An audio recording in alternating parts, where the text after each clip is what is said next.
महाराज ने क्या किया, ये ऐसा मार्ग चुना, संतमत एक ऐसा मार्ग दिखाया, यह राष्ट्रीय राजमार्ग है। धावन निमिल्य न स्खले न पते नरः। इस मार्ग में आप आंख बंद करके दौड़ जाइए, न गिरने का भय न फिसलने का भय है आपको। महाराज की जय। क्यों महाराज ने कितना सुंदर मार्ग बनाया। इसमें भक्ति भी है, इसमें ज्ञान भी है और इसमें योग भी है।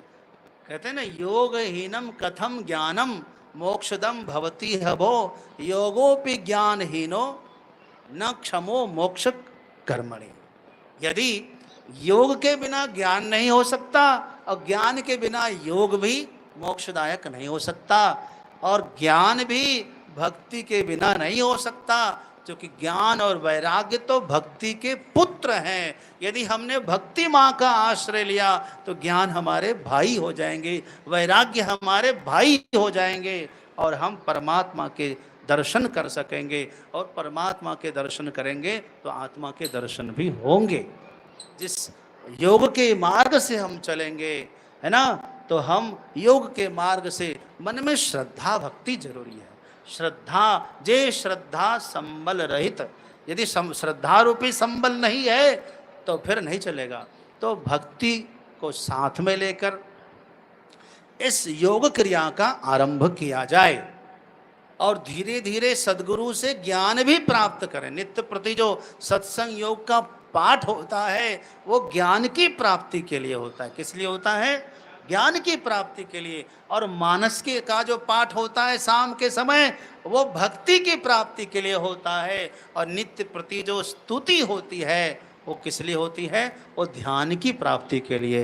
तो ध्यान, ज्ञान और योग यानी भक्ति, इन तीनों के माध्यम से हम प्रेम भक्ति गुरु दीजिए, बिनवों कर जोड़ी और पल पल छोह न छोड़िए, सुनिए गुरु मेरे मोरी।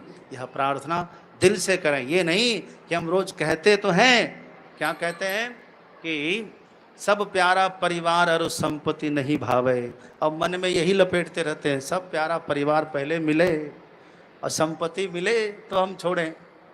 ये नहीं चलेगा। सच्चे दिल से सच्चे स्मरण करिए, प्रार्थना के अर्थ का भी चिंतन करिए।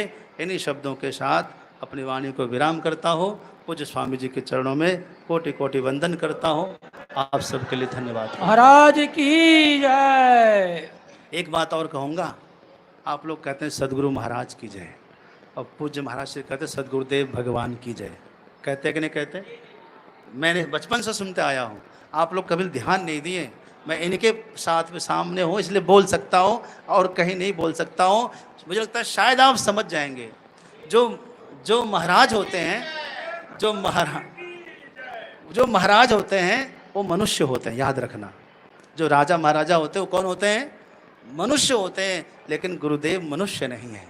गुरु को मानुष जानते, गुरु को मनुष्य मानेंगे तो आप नरक में जाएंगे।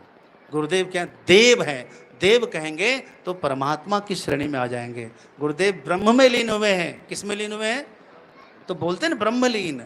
तो ब्रह्म में लीन होने वाला ब्रह्म हो जाता है, वो दिव्य रहता है, इसलिए उसको देव कह सकते हैं।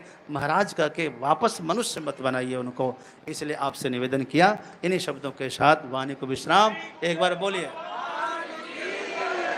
सद्गुरुदेव भगवान की जय। अब आप पूज्य